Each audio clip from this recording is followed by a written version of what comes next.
नए वादे और इरादे है कई दिल में लिए, लो नया साल है आया नई खुशियों के लिए। खाली कैनवस सा है बेताब ये रंगों के लिए, कोरा कागज कोई बेचैन सा भरने के लिए। तू आ मैं भी तैयार हूँ मिलने के लिए, नया करने नया कहने नया सुनने के लिए। खाली कैनवस कोरा कागज, भरना है कुछ करना है, भरेंगे इसे दिलों की उमंग से, गुरमत वाले रंग से, खुशियों की बहार से, और कुछ भी हो बस प्यार से। हाँ, प्यार से।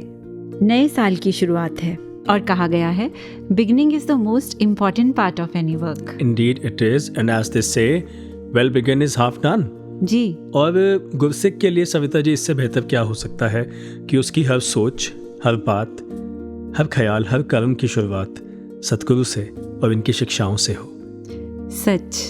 इन्हीं के ख्याल, इन्हीं के एहसास और इन्हीं के प्यार से हो। वाह। और इनको याद करके मेरे जहन में पता है क्या आता है? क्या? तू चांद है मैं अंधेरा, तू पंख है मैं पखेरा।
अब उनके लिए शब्द नहीं मिलते, जिन्हें स्वयं बाबा हरदेव सिंह जी महाराज ने कहा कि माँ तेरी भक्ति को सलाम।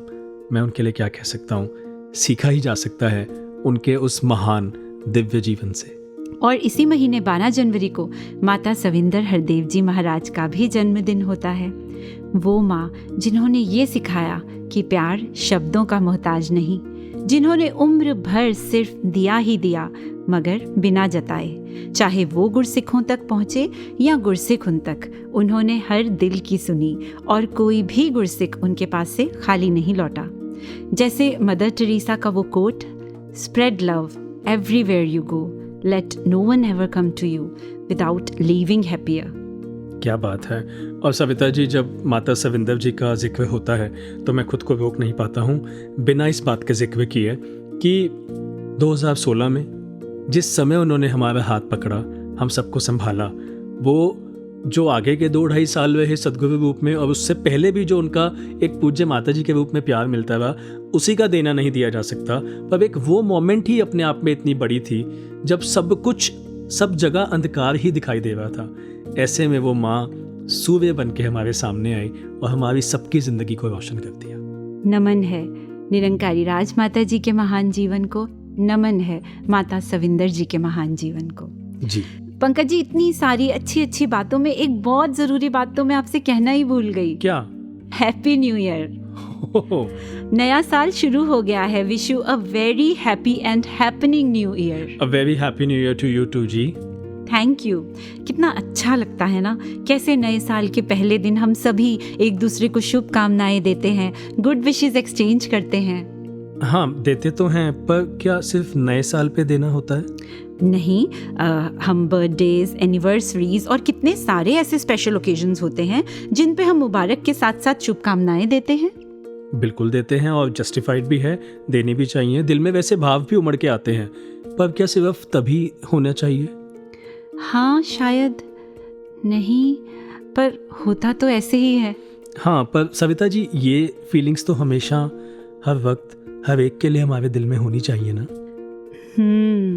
बात तो आपने पते की है। अब अगर बात शुरू कर ही दी है तो इस बात को यहाँ अधूरा नहीं छोड़ सकते। बिल्कुल। चलिए, आज वॉइस डिवाइन के इस एपिसोड में अपने श्रोताओं को शामिल करते हैं और सभी पार्टिसिपेंट्स को साथ लेके बात करते हैं शुभकामनाओं की, हर उस खूबसूरत भाव की जो हर दिल को, हर जिंदगी को, इस दुनिया को खूबसूरत बनाने के लिए बेहद ज़रूरी है। तो वॉइस डिवाइन के इस नए एपिसोड की करते हैं शुरुआत शुभकामनाओं के साथ।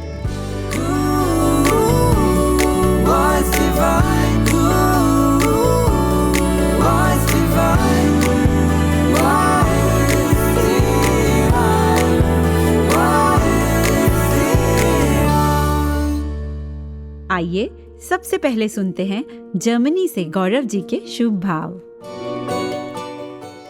सत्संग जी, प्यार से बोलिए। दानिका जी, सत्संग जी, नया साल शुरू हुआ है तो न्यू ईयर रेजोल्यूशंस की बात हो रही है, और if you reflect into the last year कि हमारा कनेक्शन निरंकार के साथ कैसे बढ़ा है, और उसको आगे लेते हुए कि इस साल भी निरंकार के साथ कनेक्शन कैसे बढ़ाना है, और हम ये भी सोचें कि निरंकार सतगुरु के संतों के साथ हमारा कनेक्शन, हमारा प्यार कैसे बढ़ा है, और अगर किसी का दिल दुखा है तो वो भी निरंकार को हाजिर नाजर समझते हुए इस निरंकार से माफ़ी मांग लें, उन संतों से माफ़ी मांग लें, और यही अरदास की ऐसी गलतियां आगे से ना आए। तो सभी संतों को नया साल बहुत बहुत मुबारक। और अब सुनते हैं ऑस्ट्रेलिया मेलबर्न से सुनीता जी अपनी शुभकामनाओं में क्या कह रही हैं। गुरसिक अपनी शुभकामनाओं में हमेशा निरंकार से अरदास शामिल करते हैं, क्योंकि वह जानते हैं कि करने कराने वाला ये आप निरंकार ही है। By attaining God knowledge, saints realize that Nirankar is the doer and they themselves are only the medium.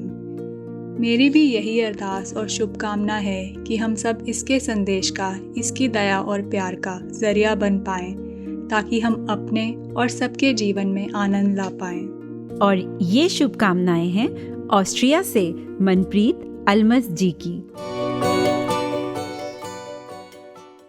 Nirangar ji, while wishing each and every listener a very healthy, happy, and prosperous new year 2022, I pray to Nirankar that we can achieve greatness in our individual divine journeys, that we can get closer to completely surrendering to Nirankar's will. May we see God's perfection in every moment of our lives. As Reverend Hardev Singh Ji Almast, my grandfather, said in his poem, "Ade ro te jode ro, ए संग होने ना छड़ियो." Once again, a very blissful new year to you all. वंदना है, याचना है, प्रार्थना दातार से, प्रार्थना दातार से। वंदना है, याचना है, प्रार्थना दातार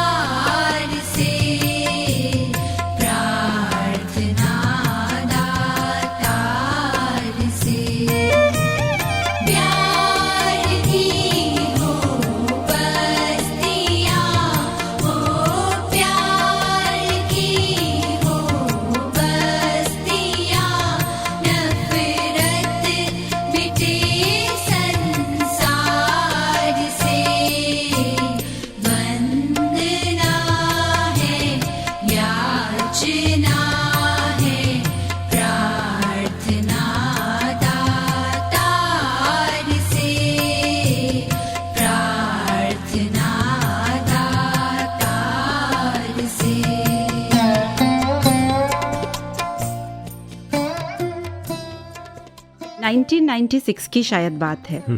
मेरी स्टडीज़ कंप्लीट ही हुई थी, तो सदगुरु की कृपा से आदरणीय भूपेंद्र बेकल जी के पास उनके ऑफिस में कुछ सेवाएं मिली। उन दिनों बेकल जी सदगुरु बाबा हरदेव सिंह जी महाराज के निजी सचिव थे और कंप्यूटर डिपार्टमेंट जो कि नया नया बना था उसके इंचार्ज भी।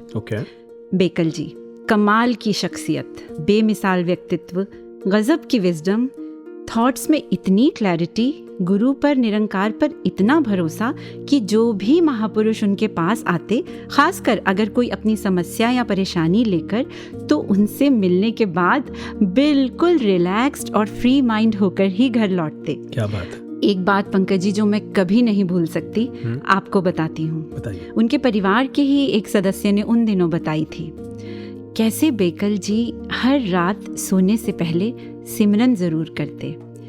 अब हैरानी की बात ये है कि सिमरन करते समय वो सिर्फ अपने या अपने परिवार के लिए ही नहीं बल्कि सारी दुनिया के लिए सुख मांगते, प्रार्थना करते कि हर इंसान खुशहाल रहे, सबके दुख दर्द दूर हों। और ये किसी एक दिन की बात नहीं, ऐसा वो हर रात करते और घर वालों को भी कहते कि तुम भी सिमरन करते समय सबका भला मांगा करो। जब ये बात सुनी तो मन श्रद्धा से भर गया। ऐसे कौन करता है? अपनों के लिए तो हर इंसान प्रार्थना करता है, पर दूसरों के लिए भी मन में वही भाव हर कोई नहीं रख पाता। Very inspiring. पर सविता जी, जैसे आपने कहा कि अपने लिए तो हर कोई प्रार्थना करता है, मांगता है, दूसरों के लिए कोई नहीं कर सकता। ये सच है, दूसरों के लिए कोई भी नहीं कर सकता। और अगर आदरणीय भूपेंद्र बेकल जी सबके लिए प्रार्थना करते थे तो वो इसीलिए क्योंकि उनको कोई दूसरा दिखाई ही नहीं देता था। वाह। वो तो जो ज्ञान की दृष्टि सदगुरु ने दी, उस दृष्टि के कारण सब अपने ही दिखाई देते थे। वो पंक्ति जो हमने अक्सर सत्संग में सुनी है कि बिसर गई सब दात पराई, जब ते साध संगत मोहे पाई, कि वो दृष्टि से जब देखते हैं ना तो सब अपने ही दिखाई देते हैं, सारा संसार एक परिवार। और ऐसी दृष्टि से देखने वाले के लिए कोई दूसरा हो ही नहीं सकता। सच। मुझे आदरणीय भूपेंद्र बेकल जी से मिलने का मौका नहीं मिला, एंड आई एम श्योर बहुत से ऐसे यंगस्टर्स होंगे जिन्हें नहीं मिला होगा, और अब्रॉड में भी कुछ ऐसे महापुरुष होंगे। तो सविता जी, हम उनसे मिले नहीं तो क्या उनसे मिला ही नहीं जा सकता? हाँ पंकज जी, उस रूप में तो मिलना पॉसिबल नहीं है, पर वो जो सीख हमें दे गए, उनकी जो शिक्षाएं हैं वो हमारे साथ हैं और इस रूप में हम उनसे ज़रूर मिल सकते हैं। तो इसी के लिए तो है हमारा यह नया सेगमेंट, जिसमें हम पुरातन महात्माओं के बारे में, उनकी टीचिंग्स और उनके विचारों के माध्यम से उनके बारे में जानेंगे और उनसे मिलेंगे। और ये सेगमेंट एक तोहफा है हम सभी के लिए, इसीलिए इसका नाम है a present from the past. तो इसमें इस बार सबसे पहले आइए सुनते हैं आदरणीय भूपेंद्र बेकल जी को।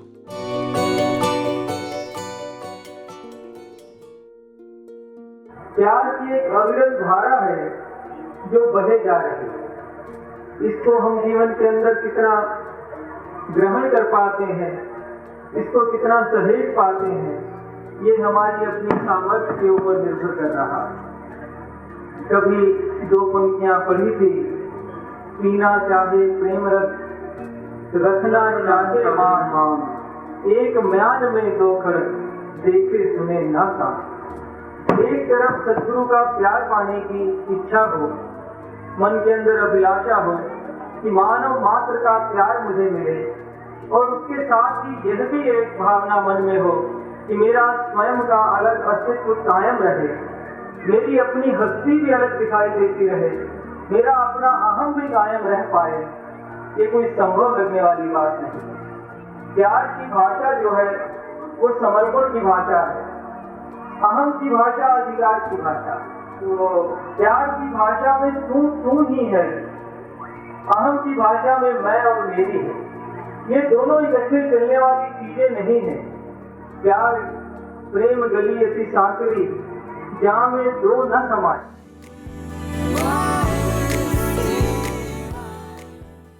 आदरणीय बेकल जी के इन प्यार भरे शुभ भावों के बाद आइए अब सुनते हैं संपूर्ण अवतार बानी का ये पावन शब्द।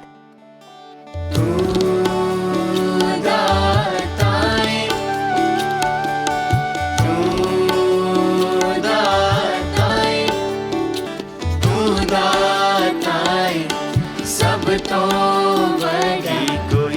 सिफत करे सरकार की, कोई सिफत करे सरकार।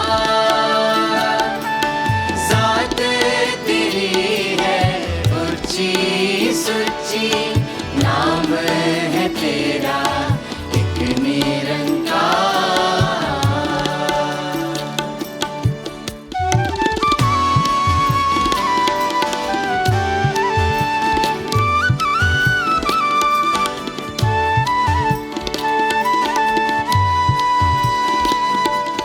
कितनी ताकत तेरे अंदर, कितना रूप सुहाना है, कितनी मेहर ते बख्शिश करने, कितने रूप बटाना है। ज़ात तेरी है ऊंची सुची, नाम है तेरा एक निरंकार। तू दाता है सब तो बड़ा,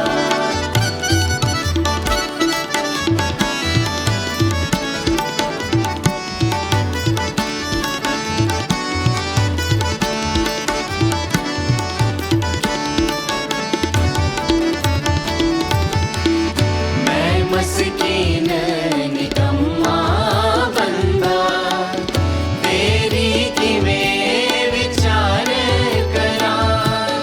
इस काबल भी मैं तां नहीं आ, इस काबल भी मैं तां नहीं आ। तो जान निसार करा, तू दाता है, तू दाता है सब तो बड़ा।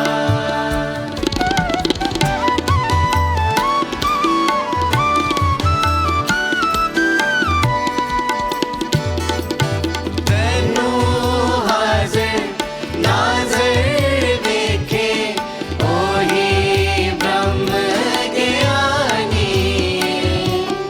अमर आत्मा अमर ज्योत, जिसने भी पहचानी। ज़ात तेरी है ऊंची सुची, नाम है तेरा एक निरंकार।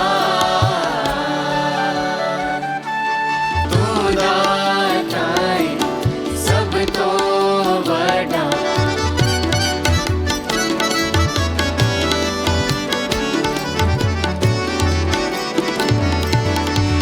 कहीं अवतार गुरु लड़ लगा, वेद अलफदा पावेगा।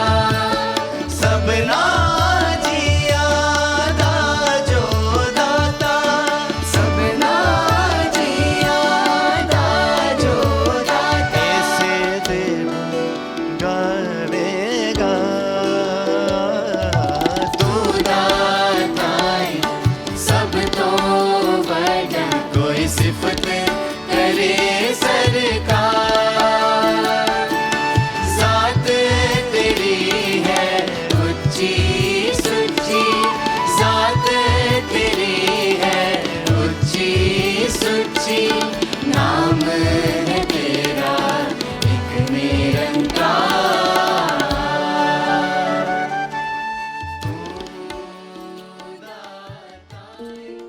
इन दिनों में बहुत बिजी रही, काफ़ी वर्कलोड था, पर मैंने देखा जिससे भी मेरी बात हो रही है वो मुझसे भी ज़्यादा बिजी है। अच्छा, कई बार ये भी सुनने को मिलता है, भाई इस भाग दौड़ भरी जिंदगी में अपने लिए तो टाइम है नहीं, किसी और के लिए समय कहाँ से निकाले। एफर्ट लगता है किसी के लिए कुछ करने में, पर फिर भी करना है, क्योंकि being kind and helpful towards others boosts our own happiness. It makes us feel purposeful. किसी को थोड़ी सी खुशी दे के जो खुशी मिलती है ना, वो बयान के बाहर है। And I am a firm believer कि हमारा हर थॉट, हर भाव ट्रैवल करता है, दूसरों तक पहुंचता भी है और हमारे पास वापस भी आता है। नियम है नेचर का, what you give is what you get. जी, मैंने भी कहीं पढ़ा था, क्या पढ़ा था? Not even an ounce is left unreciprocated in this universe. एक कहानी याद आ गई सविता जी। विंस्टन चर्चिल जो यूके के एक प्राइम मिनिस्टर हुए, एक बार एक मेंटल हॉस्पिटल में गए विजिट के लिए। अच्छा। वहाँ पे उन्होंने देखा कि एक पेशेंट दीवार पे कुछ लिख रहा है, तो वो रुक गए और पूछने लगे कि क्या लिख रहे हो। उसने कहा मैं चिट्ठी लिख रहा हूँ। अच्छा। उन्होंने पूछा किसको लिख रहे हो। उसने कहा खुद को लिख रहा हूँ। ओह। तो उन्होंने आउट ऑफ क्यूरियोसिटी पूछा क्या लिख रहे हो चिट्ठी में। उसने कहा मुझे क्या पता, अभी तो चिट्ठी लिखी जा रही है आज में, फिर ये पोस्ट होगी और फिर भविष्य में मुझे मिलेगी, तब पता चलेगा कि मैंने आज क्या लिखा है। क्या बात है। इसीलिए बहुत ज़रूरी है कि आज कोई ऐसी चिट्ठी ना लिख बैठे जो भविष्य में पढ़नी पड़े तो तकलीफ हो, सहा ना जाए। और मुझे लगता है जब हम मैं अगर किसी को हर्ट कर रहा हूँ या I am trying to ignore someone और I am being rude with someone, तो उस वक्त तो नहीं पता लगता, लेकिन जब अपने साथ वो होता है ना तो बहुत दर्द होता है और कई बार तो वो असहनीय हो जाता है। तो ठीक है ना, कभी कभी अपने आप से ही पूछ लिया करें कि मुझे क्या पसंद है। जवाब यही आएगा ना, थोड़ा प्यार, थोड़ी सी केयर, थोड़ी अप्रिसिएशन। तो दूसरों से जिस व्यवहार की उम्मीद मैं अपने लिए करती हूँ वही मैं भी सबके साथ करूँ, और जो व्यवहार मेरा दिल दुखाता हो वो मैं कभी किसी के साथ ना करूं। सद्गुरु माता जी ने तो पंकज जी एक बार ये भी फरमाया था कि वो प्यार जो आपको नहीं मिला वो आप दे तो सकते हो, क्योंकि उस प्यार की कमी आपने महसूस की है, और अगर आपको मिला है तो भी वो प्यार आप दो, क्योंकि उससे मिलने वाली खुशी को भी आपके दिल ने महसूस किया है। दुआएं, शुभकामनाएं, प्यार हर दिल की ज़रूरत है। ज़रा सोचें, अगर ढेर सारी पॉजिटिविटी और बहुत सारे शुभ भाव एक साथ ट्रैवल करेंगे, बढ़ते जाएंगे, तो नेगेटिविटी को तो जगह ही नहीं मिलेगी और ये दुनिया कितनी खुशनुमा होती जाएगी। क्या बात है। And I would like to quote this here जो कहीं पढ़ा, The three most important things that we crave in life, that is happiness, peace and freedom, are mostly attained by giving it to others. सही। And I feel it's high time that we start doing it. We start giving it.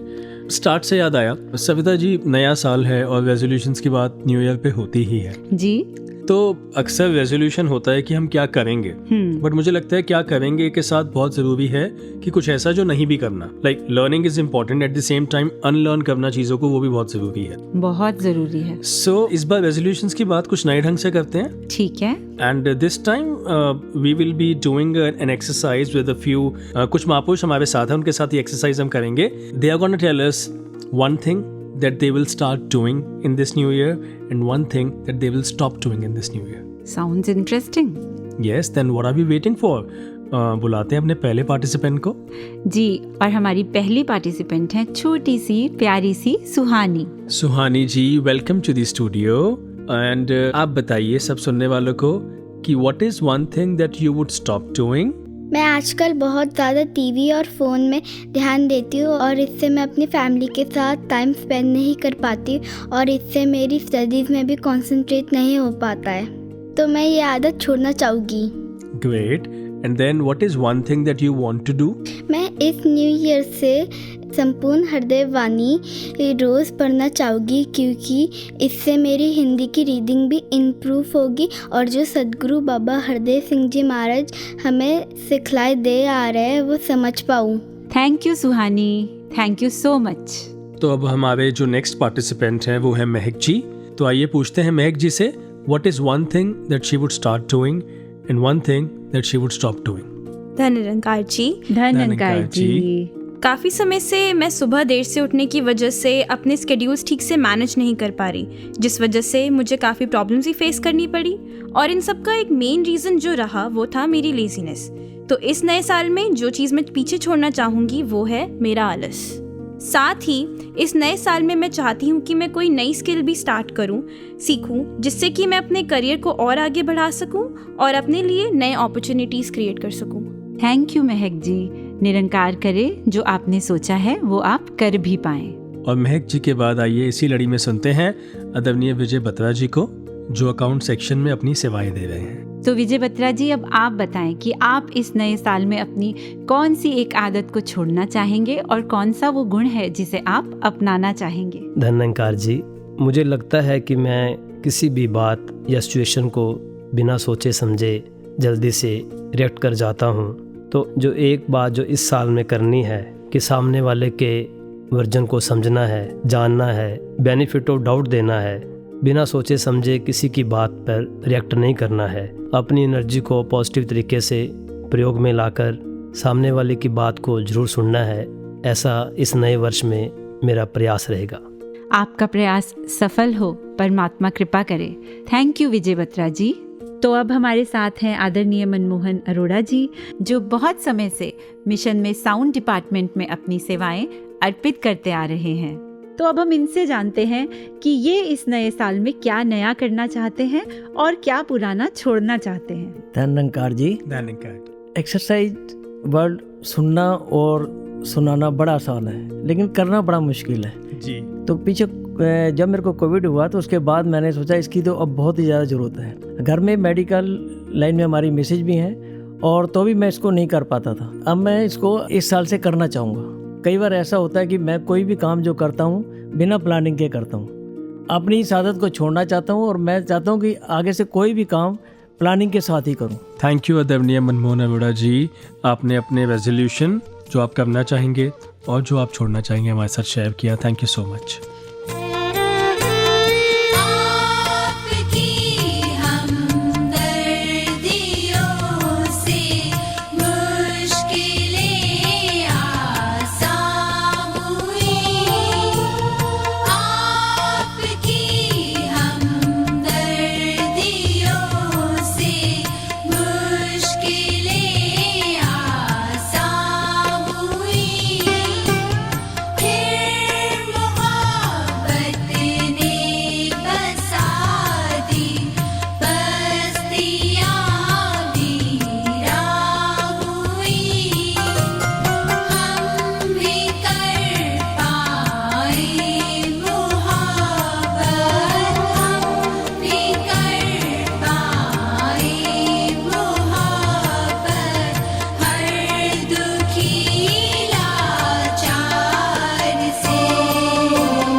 Generally होता क्या है, resolution ले तो लेते हैं पर वो कंप्लीट नहीं हो पाते।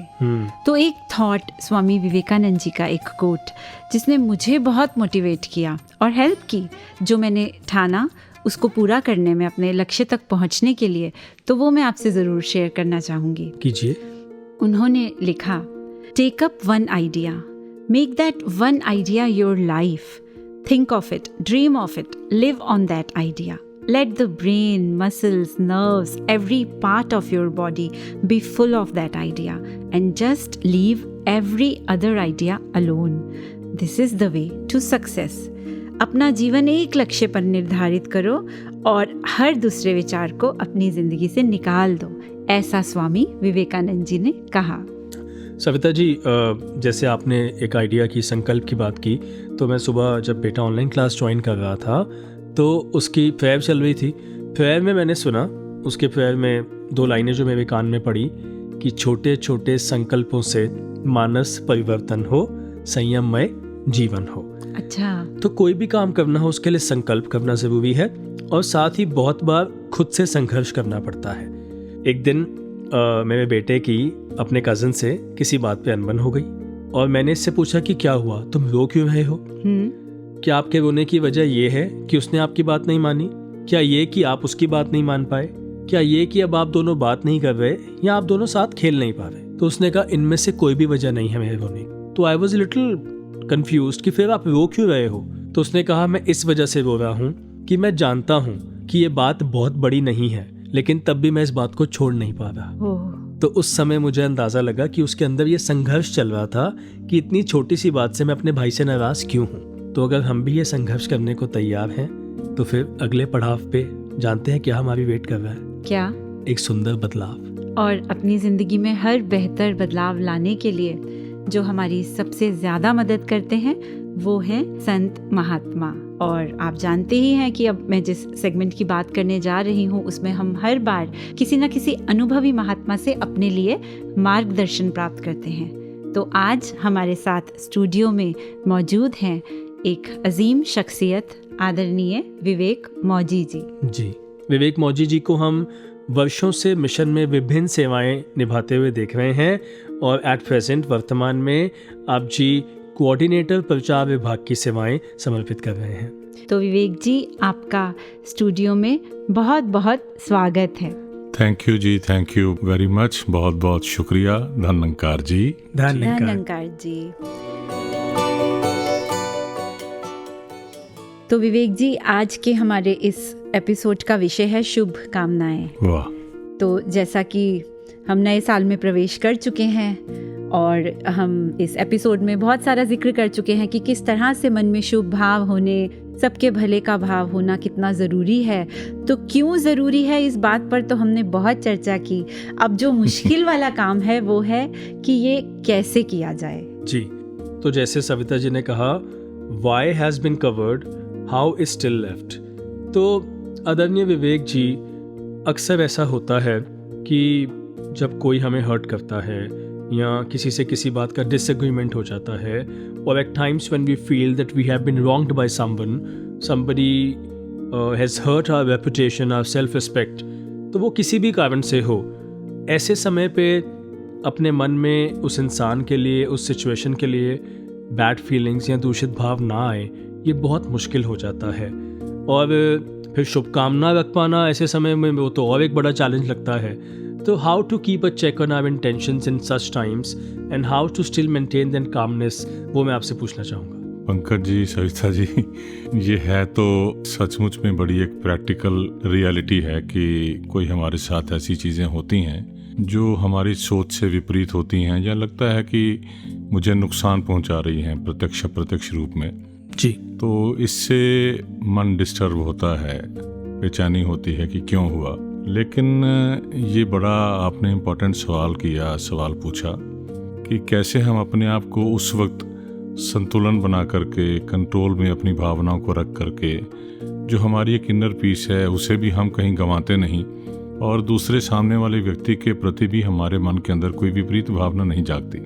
पहली बात तो ये है कि है बड़ी मुश्किल, लेकिन ये अक्सर देखा है कि ये वक्त थोड़ी देर के लिए, थोड़े समय के लिए ये आता तो ज़रूर है, लेकिन फिर लौट करके जब हम उस अपने आधार की तरफ जाते हैं, केंद्र बिंदु की तरफ जाते हैं, कि जब तक मुझे ये बातें अपने आप पर आती हुई लगेंगी तो तब तक छोटी छोटी चीज़ भी मुझे डिस्टर्ब कर जाती है। मैं जैसा एक्सपेक्ट कर रहा होता हूँ वैसा नहीं होता। एक पिता के रूप में मैं कुछ चाह रहा होता हूँ, बेटा वैसे नहीं करता तो मैं डिस्टर्ब हो जाता हूँ। एक दोस्त के रूप में मैं कुछ चाह रहा होता हूँ, सामने से मुझे वैसा एक्सपेक्टेड रिस्पॉन्स या जवाब नहीं आता तो डिस्टर्ब हो जाता हूँ। छोटी छोटी चीज़ें होती हैं परिवार में, समाज में। अब अगर इसे एक ब्रह्म ज्ञान की दृष्टि से देखा जाए, बड़ी कमाल की हमें जो एक दृष्टि दी है सतगुरु ने, वो है कि मैं शरीर में हूँ, मैं शरीर हूँ। इन दोनों में बहुत बड़ा एक फ़र्क है। जब जब मैं महसूस करता हूँ कि मैं शरीर हूँ, शरीर से जुड़ी हुई सारी की सारी चीज़ें उस वक्त प्रोमिनेंट हो जाती हैं। तो ये जो एक दुनियावी चश्मा है, माया वाला चश्मा है, या इसे यूं कहें कि शरीर वाला चश्मा है, अगर मैं इस दृष्टिकोण से देखता हूँ तो मुझे कदम कदम पर ऐसे फैक्टर के साथ सामना करना पड़ेगा या ऐसी चीज़ें सामने मुझे फेस मैं कर पाऊँगा जो कहीं ना कहीं मेरे अंदर के तवज्जुम को ख़राब करती हैं। लेकिन अगर हम ब्रह्म दृष्टि से देखते हैं, ब्रह्म ज्ञान की नज़र से देखते हैं कि मैं शरीर नहीं, मैं शरीर में हूँ, तो मैं परमात्मा का वो अंश हूँ जिसके बारे में कहा जाता है कि ईश्वर अंश जीव विनाशी, और मेरा शरीर it is just a carrier जो इस आत्मा का वाहन है। और जब उस नज़रिए से देखते हैं तो मुझे लगता है कि मेरी आत्मा जो परमात्मा का अंश है, ये मैं फिर रिपीट कर रहा हूँ कि आसान नहीं है इस अवस्था को, लेकिन धीरे धीरे ये अवस्था बनती है। और इस अवस्था पर जाकर के जब चीज़ों को देखा जाता है, यानी ज्ञान के नज़रिए से, ज्ञान की दृष्टि से दिया जाता है, तो उसके बाद फिर ऐसे लगता है कि मेरा तो कुछ नुकसान हुआ ही नहीं, मैं तो कहीं जिस तरह से हूँ मेरी स्थिति बिल्कुल वैसी की वैसी है। महात्मा बुद्ध के साथ बात जुड़ी हुई है कि कोई व्यक्ति आता है, बोलता है बहुत ज़्यादा, फिर उनके चेहरे पर थूक करके चला जाता है, अब वो आगे से जवाब नहीं देते और वो खामोश रहते हैं। तो ये अपने आप में बहुत बड़ी एक दृष्टि है और मुझे लगता है कि यही एकमात्र ऐसा एक साधन है, तरीका है कि जिससे हम उस सिचुएशन को, अपने मन की स्थिति को, जैसे कहते हैं ना, मन बेचे सतगुरु के पास, तो बेसिकली तो अपने मन के भावों को ही हमने संतुलन में, या ये कहा जाए कि नियंत्रित रखना होता है। और इसको नियंत्रित रखने का तरीका यही है कि मैं अपने शरीर में रहते हुए शरीर से ऊपर उठ करके इस रूप में ज़िंदगी जीऊँ। और ये जो बख्शिश है, जो प्रिविलेज है, ये केवल ब्रह्मज्ञानी गुरसिक के पास होती है, क्योंकि गुरसिक के पास सतगुरु की दीक्षा होती है और सतगुरु की दिया हुआ ब्रह्म ज्ञान, ये दीक्षा, यही जीवन में हमें ऐसी एक स्थिति प्रदान करती है। तो शब्द कम है आपका शुक्रिया अदा करने के लिए, पर फिर भी पूरी वॉइस डिवाइन टीम की तरफ से और हमारे सुनने वाले सभी श्रोताओं की तरफ से आप जी का बहुत बहुत शुक्रिया। शुक्रिया जी, थैंक यू। धन्यकार जी। धन्यकार जी। सबका ही आदर करें, सत्कार हम करें,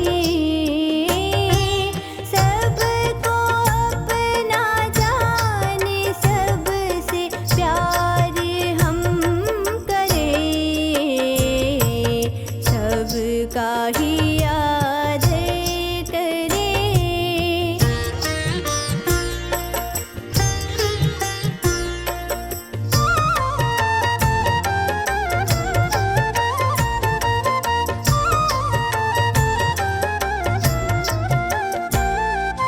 हम किसी से बोले ना कभी कटु वचन,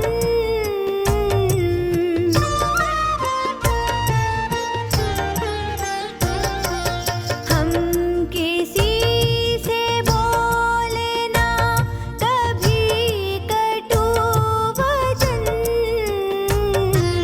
जीत ले मधुर वचन से है किसी का मन, सबसे ही सुंदर सदा व्यवहार हम करें, सबको अपना जाने, सबसे प्यार हम करें, सबका ही आदर करें। सविता जी, जहां हम शुभ भावनाओं के होने की और इनको सस्टेन करने की बात कर रहे हैं, वहां एक थॉट ये भी आता है कि क्या सिर्फ शुभ भावना ही काफ़ी है? क्या उसके साथ कुछ प्रयास, कुछ कर्म नहीं जुड़ा होना चाहिए?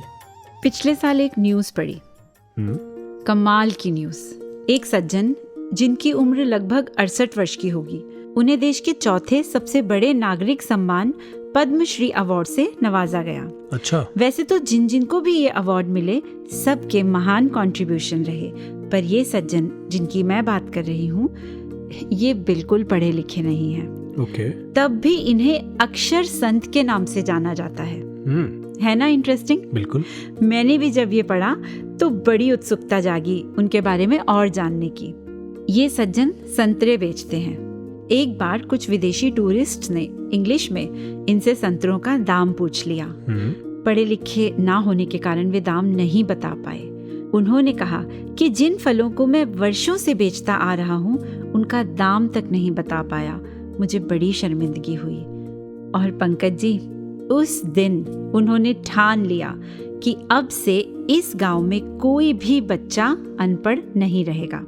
और उन्होंने संतरे बेचकर अपनी रोजमर्रा की कमाई से पैसे जुटाए और अपनी कोशिश से साल 2000 में गांव में, कैन यू इमेजिन, एक प्राइमरी स्कूल बनवाया।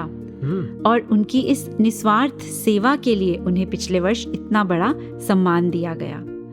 उनका तो बचपन बीत गया था। ये सब उन्होंने गांव के बच्चों के लिए किया। वो क्या धुन रही होगी, क्या जुनून रहा होगा, जो उन्होंने नामुमकिन को भी मुमकिन कर दिखाया। तो जब मैंने ये खबर पढ़ी तो मैं हैरान रह गई, और इस बात से मैंने सीखा कि अगर मन में भाव भले का हो, निस्वार्थ हो और लगन सच्ची हो तो कुछ भी मुश्किल नहीं। और जानते हैं इसके नीचे कैप्शन क्या लिखा था? क्या? Where there is selfless will, there is a fruitful way. Wow, that's really inspiring. That's really amazing. Savita ji, ये एग्जाम्पल सुनने के बाद जो सबसे पहला ख्याल मेरे दिल में आ रहा है वो ये है कि आप कितना कंट्रीब्यूट कर पाओगे, क्या कर पाओगे, वो सेकेंडरी है। पहले तो कंट्रीब्यूट करने का भाव होना बहुत ज़रूरी है। जैसे बाबा देव सिंह जी अक्सर कहा करते थे, सेवा करने वाले हाथ तो छोटे या बड़े हो सकते हैं पर सेवा कोई छोटी बड़ी नहीं होती। ऐसे ही सविता जी, जहाँ मेरी शॉप है, हमारी मार्केट में एक सज्जन हैं जिन्होंने over a period of time बहुत सी दुकानों पे काम किया है, और वो इसी मार्केट में काम करते करते बुज़ुर्ग हुए और अब वो ऐसी हालत में है कि काम नहीं कर सकते हैं। और क्योंकि मैं भी उन्हें इतने सालों से देख रहा हूँ तो जानता हूँ कि उनका कोई बच्चा भी नहीं है कि जो उन्हें इस उम्र में कमा के खिला सके। तो अभी कुछ दिनों से जब उन्होंने गली में आके मिलना शुरू किया तो उनको देखकर ऐसा महसूसियत हुई कि हाँ, शायद कुछ ज़रूरत है और कुछ जो भी सेवा हो वो की जाए। अच्छा। तो जो सामर्थ्य इस सच्चे पातशाह निरंकार ने बख्शा है उसके हिसाब से मैंने उन्हें कुछ दिया। बहुत अच्छा किया। तो पहले वो हफ्ते में 1 बार आए, फिर 2 बार, और जब तीसरी बार आए तो जो साथ में बैठे थे शॉप पे वो कहने लगे कि कहीं ये रूटीन ना बन जाए। तो उस समय मेरे मन में भी ये भाव आया, और हम सभी के दिल में कहीं ना कहीं ये भाव आ जाता है, पर इन्हीं भावों से तो बाहर निकलना है, खुद से ऊपर उठना है, और यही तो है परमात्मा की वास्तविक बंदगी। हालांकि सविता जी, मेरा ये शेयर करने के पीछे भाव ये नहीं है कि मैंने कुछ किया मैं ये बताऊं, बस वो भाव शेयर करना चाहता हूं जो अच्छा करते वक्त शायद एक सेकंड थॉट सभी के मन में आता है, और उस समय उस सेकंड थॉट को साइड कर देना, संघर्ष करना, ये बहुत ज़रूरी है। जब अच्छा करना हो तो वो थॉट जो उससे रोकता है, उसमें रुकावट बने, उसको अपने से परे कर देना है। तो परोपकार के ये जज्बे बड़े ही खूबसूरत हैं, और इन्हीं से ये दुनिया भी खूबसूरत है जी। तो चलिए, पॉजिटिविटी से भरा है हमारा अगला सेगमेंट, सुनते हैं रंगमंच से। जी। ओए छन्नू। हाँ बन्नो। ओ मैनू एक गल आई है। कर दे फिर।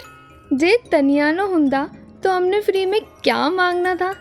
हाँ बन्नो, हमने तब पुदीना ले आना था। चलो, वैसे इस साल कितना बेकार गया था। कोविड शोविड, ऊपर से घर में बंद रहो, और माइंड ना बिना केओ वाली दाल बन गई सी। हाय हाय बन्नो, ठंड पा। शुक्र है घर वालों के साथ इतना टाइम बिताया। उस साल जैसा भी था साथ मिलके पार किया, रब दा शुक्र करो। ओह अरे देखियो, ऐसे कैसे लेके गया गड्डी को? ओहो, कोई नहीं, ठंड पा।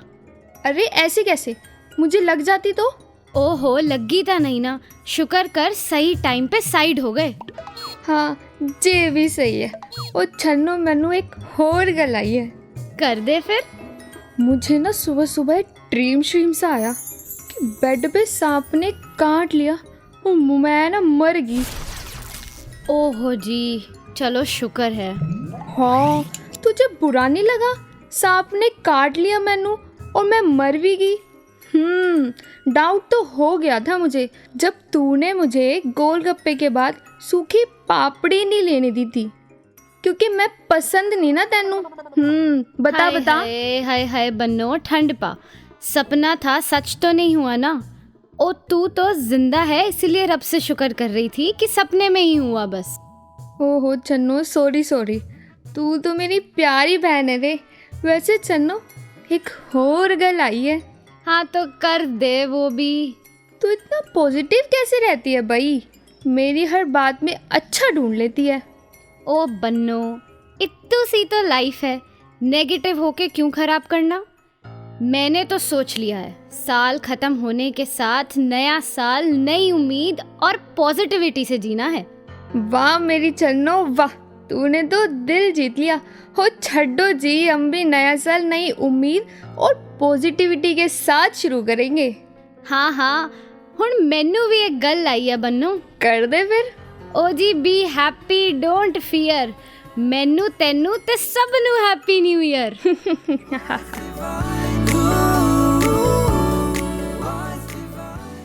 सविता जी, जहाँ हमने एपिसोड में पहले ये बात शेयर की कि सिर्फ भावों तक सीमित नहीं रहना, हमने प्रयास और कर्म भी करना है, वहाँ बहुत बार आप शुभ भाव और प्रार्थना से ज़्यादा कुछ कर भी नहीं सकते। ऐसी सिचुएशंस भी होती हैं जी।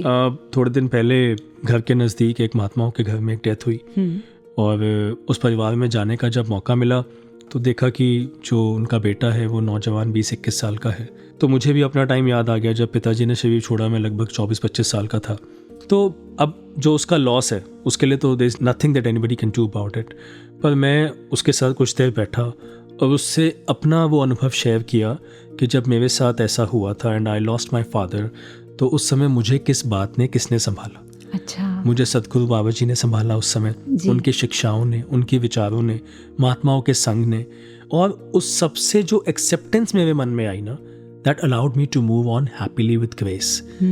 तो वो शेयर करने के साथ साथ जब उनके घर से मैं जा रहा था तो उस समय बस एक वो प्रार्थना निकली उनके लिए दिल से कि सच्चे पातशाह सतगुरु माता जी, आप जी बख्शिश करो कि इस परिवार को भाना मानने की ताकत दो और आगे बढ़ने की भी ताकत आप ही दे सकते हैं। प्रार्थना तो एक हथियार है हर उस इंसान का जो परमात्मा से प्यार करता है। कहते हैं प्रेयर एक गाइडेड मिसाइल है जो कहीं से भी लॉन्च की जा सकती है। और फिर मुझे आदरणीय बाबू गीतकार जी के गीत की वो पंक्तियाँ याद आ रही हैं कि कोई भूखा कोई प्यासा या दुखी हो सामने, गर न की बेबस की सेवा, प्रार्थना से क्या बने, पर कुछ ना कर पाए तो सुख की याचना मन से करें। When you pray, God listens. When you pray, storms get stilled. When you pray, doors open. When you pray, relationships get restored. When you pray, sickness gets healed. When you pray, strength is renewed. When you pray, answers come. भला मांगे भलाई की डगर पे तू चला दाता, भला मांगे भलाई की डगर पे तू चला दाता, के हर एक मोड़ पे तू रास्ता हमको दिखा दाता, भला मांगे भलाई की डगर पे तू चला दाता, भला मांगे भलाई।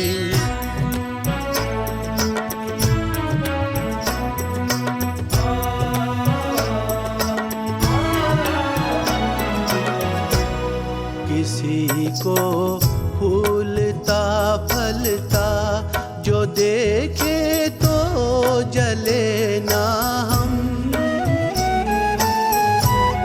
किसी को फूलता फलता जो देखे तो जले ना हम, कपट छल वैर और दुविधा की राहों पे चले ना हम, तू निंदा से बचा ले और नफरत से बचा दाता, भला मांगे भलाई की डगर पे तू चला दाता, के हर एक मोड़ पे तू रास्ता हमको दिखा दाता, भला मांगे भलाई की डगर पे तू चला दाता,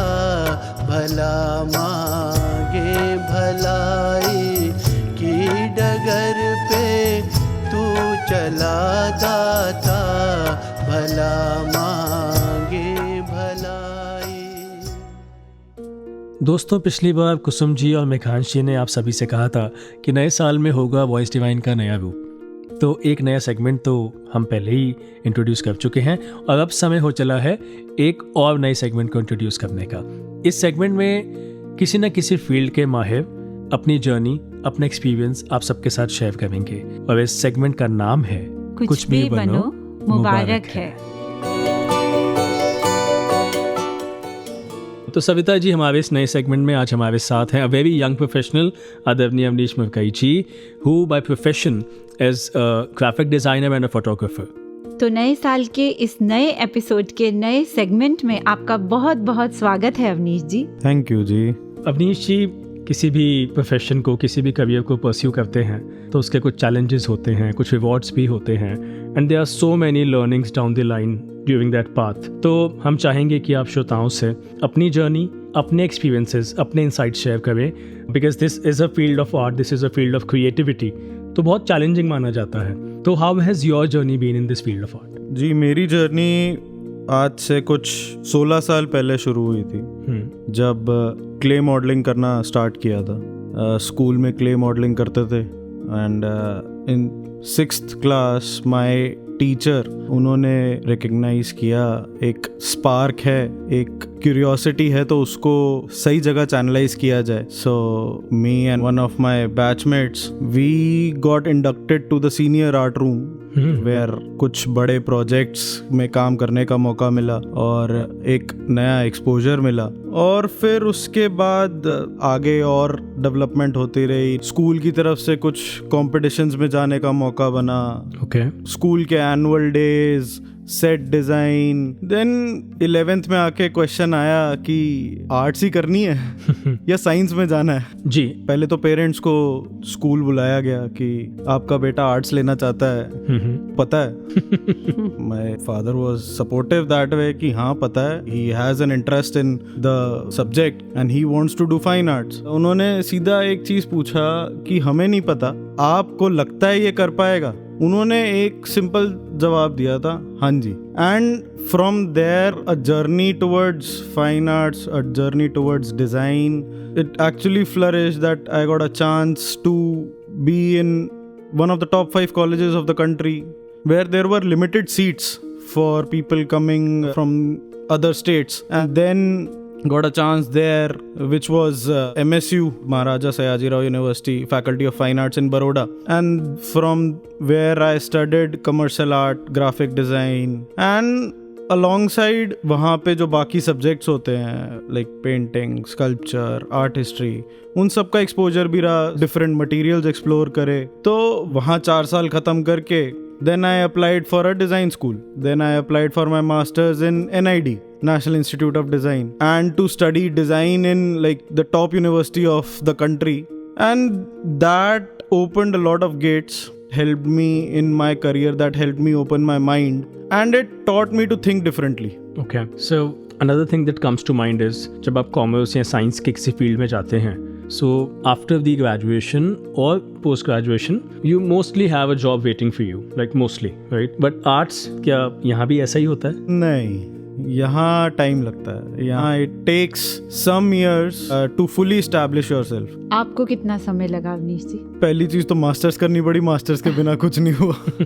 जी, सो अवनीश जी, कोई इस फील्ड को परस्यू करना चाहे तो इस स्टेज पे आके, जहाँ वो कॉलेज भी क्लियर कर चुका है, मास्टर्स भी कर चुका है, आप क्या कहना चाहेंगे उनके लिए? Keep at it, keep practicing, be patient, your efforts won't go in vain. Okay, तो अवनीश जी, एक बात और ध्यान में आती है कि कॉलेजेस में बच्चे जाते हैं और ऐसा सुना है जो जितने ज़्यादा क्रिएटिव फील्ड्स होते हैं उतनी ज़्यादा वहाँ डिस्ट्रैक्शंस होती हैं, तो उसके बारे में आप क्या कहना चाहेंगे for the people who want to pursue? That's for sure, there are a lot of distractions, काफ़ी सारी चीज़ें रहती हैं, बट उनसे बचकर चलना, मतलब मेरे लिए तो एक चीज़ थी कि मेरे पास संगत थी वहाँ पे। ओके, संडेज वाज संगत day. Great. And that helped me to stay grounded and also stay focused on why I was there, why I was out of my house, studying, doing a degree, and my parents believing in me to go out and do a degree and make something out of it. तो उस चीज़ पे focus रहने के लिए संगत का बहुत सहारा था। क्या बात है। तो सही संग, यानी वो महात्माओं का संग मिल गया तो वो डिस्ट्रैक्शन से भी हम बच गए। हाँ जी। तो अवनीश जी, जैसे आप ग्राफिक डिज़ाइनर एंड फोटोग्राफर, एक साथ में इन दोनों फील्ड्स का मैंने कम सुना है, हो सकता है वो मे बी नॉलेज की कमी हो, may be why this combination? So for graphic design, for me is what page my bills, and photography is what satiates my mind. तो आर्ट के या क्रिएटिव फील्ड्स के साथ कई बार ऐसा जोड़ लिया जाता है कि they are not enough for your financial growth, financial stability के साथ उसको ऐसा देखा जाता है।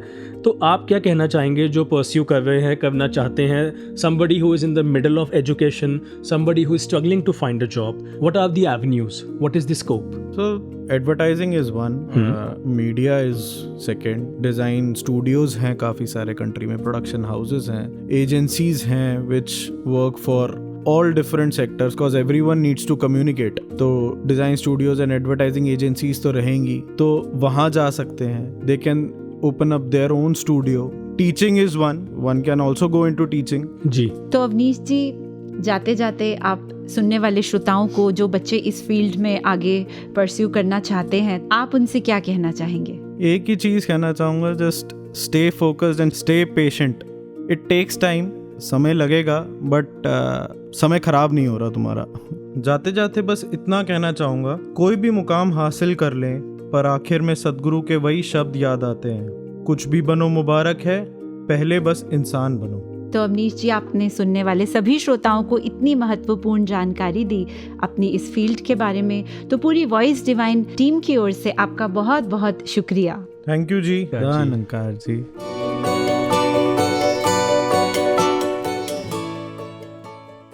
नए साल 2022 की तो ये शुरुआत है, पर हमारे इस एपिसोड का एंड आ गया है जी.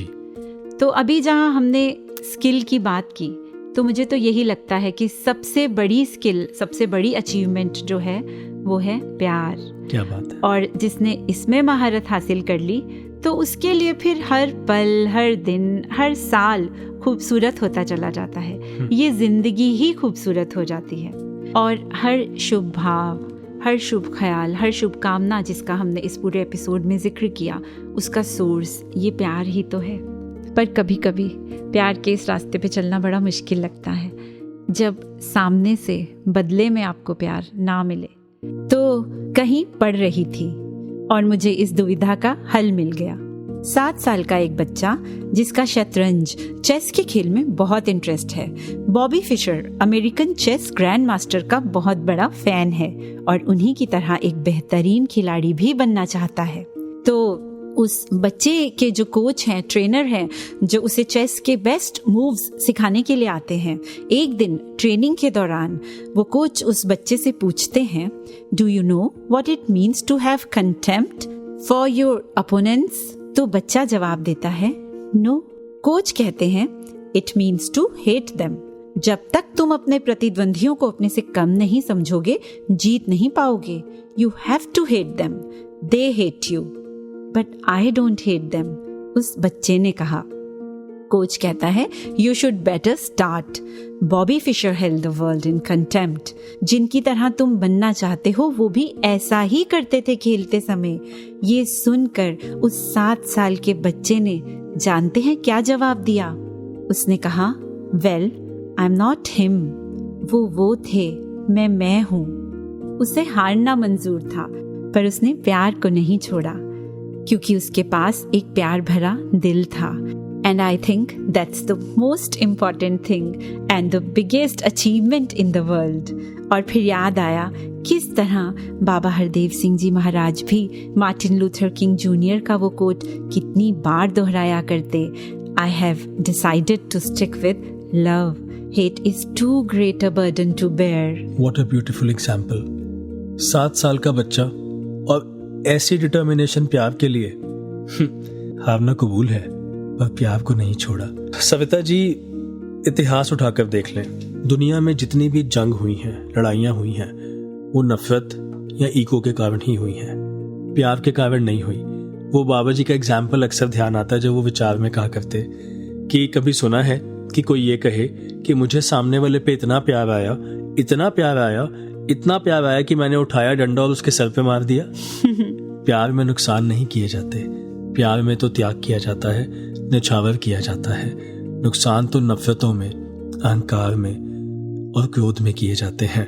तो ये पूरा एपिसोड जो हमने शुभकामनाओं की बात की है, उसका आधार तो प्यार ही है जी. प्यार होगा तो इंटेंशंस भी अच्छी होंगी, शुभकामनाएं भी होंगी, और फिर उसके लिए प्रयास भी होंगे और कदम भी उठेंगे.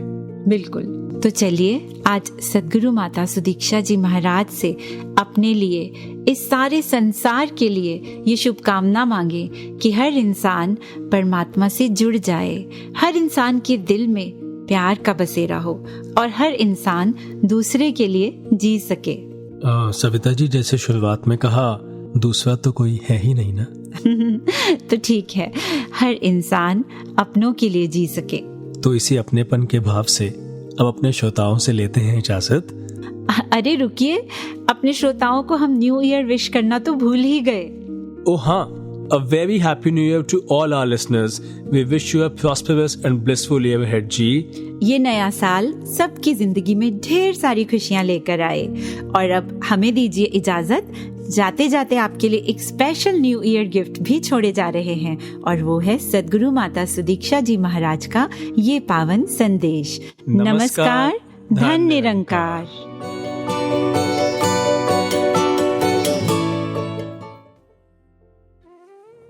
तो कैसे हमने हमेशा जहाँ पूरे संसार के लिए एक अच्छा इंसान बनना है, खुद के लिए भी और सभी के लिए भी, कि मानव को मानव हो प्यारा, एक दूसरे का बने सहारा।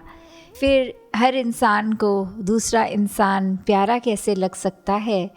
वो जब बीच में परमात्मा देख लेते हैं तो फिर सभी अपने सभी प्यारे लगते हैं। और जो ये सेकंड स्टेज की बात है कि फिर हमने एक दूसरे का सहारा बनना है, तो वो सहारा कैसे बन सकते हैं?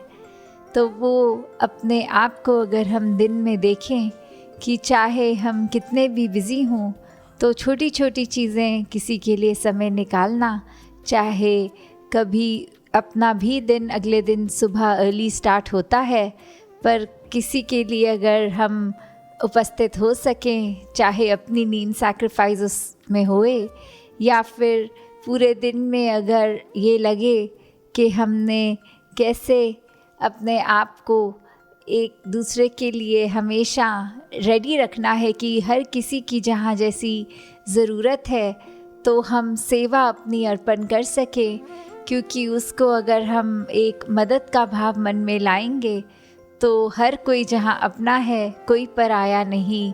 मदद तो पराया रूप ले लेती है, पर सेवा एक समर्पित रूप